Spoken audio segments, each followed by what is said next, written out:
Jam sot përpara Ministrisë së Shëndetësisë për të denoncuar një vendim që prek drejt për së drejti fëmijët dhe familjet shqiptare. Një vendim të marrë pa transparencë, pa debat publik dhe pa asnjë konsultim serioz me prindrit, ekspertët dhe shoqërinë. Ministria e Shëndetësisë ka nxjerrë një udhëzim që parashikon trajtime hormonale për të miturit nga mosha 14 vjeç, duke hapur rrugën për ndërhyrje me pasoja afatgjata në jetën e fëmijëve.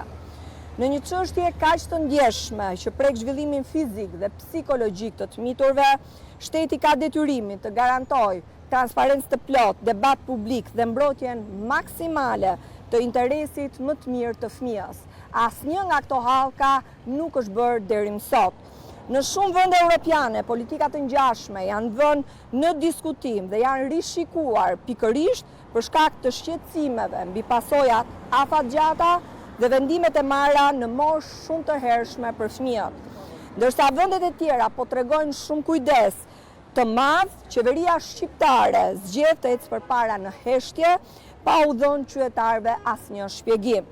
Por ajo që e bën këtë situatë edhe më të rëndë është hipokrizia e kësaj qeverie që pretendon se kujdeset për shëndetin e qytetarëve, ndërkohë që ka braktisur me mijëra pacientë që luftojnë çdo ditë për jetën. Sot pacientët me kancer përballen me mungesë ilaçesh jetike, mes tyre janë dhe qindra fëmijë, prindrit e të cilëve detyrohen të marrin borxh, të shesin pasuritë e tyre për të siguruar trajtime që do duhet të ishin garantuar nga shteti.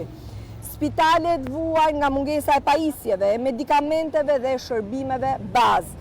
Qytetarët vazhdojnë të paguajnë nga xhepi për analiza, ekzaminime dhe barna, ndërsa premtimi për shëndetësi falas mbetet një nga mashtrimet më të mëdha që është bërë ndonjëherë shqiptarëve. Në këtë situatë dramatike, qeveria gjen fonde për të trajtuar dhe financuar trajtime hormonale, por nuk gjen fonde për të garantuar ilaçe që shpëtojnë jetën e të sëmurëve me kancer. Kjo nuk është çështje fondesh, por është çështje prioritetesh. Kjo qeveri nuk dëgjon prindrit, nuk dëgjon pacientët, nuk dëgjon mjekët dhe nuk dëgjon qytetarët. Nuk do t'ja di për të rinj që ikin për ditë dhe as për të sëmurët që nuk kanë ilaçe. Nuk do t'ja di për pronën publike dhe as për pronën private.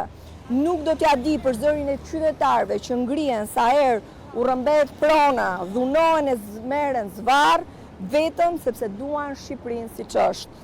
Paturpsisht, kjo qeveri ka zgjedhur propagandën në vend të përgjegjësisë dhe vazhdon të imponojë politika pa transparencë dhe pa llogaridhënie.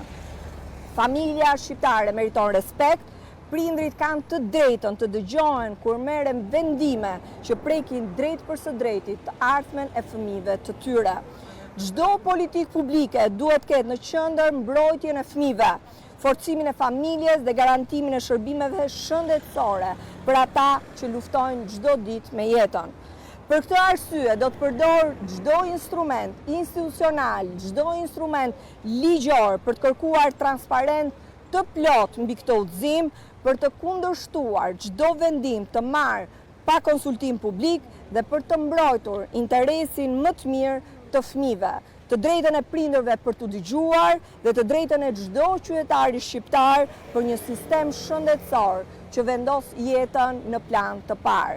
Si antare e Komisionit të Shëndetësisë, do të kërkoj me urgjencë një dëgjes me Ministren e Shëndetësisë për të dhënë llogari në detaje mbi këtë udhëzim. Është koha për llogaridhënie, transparencë dhe shpjegime mbi këtë udhëzim. Faleminderit.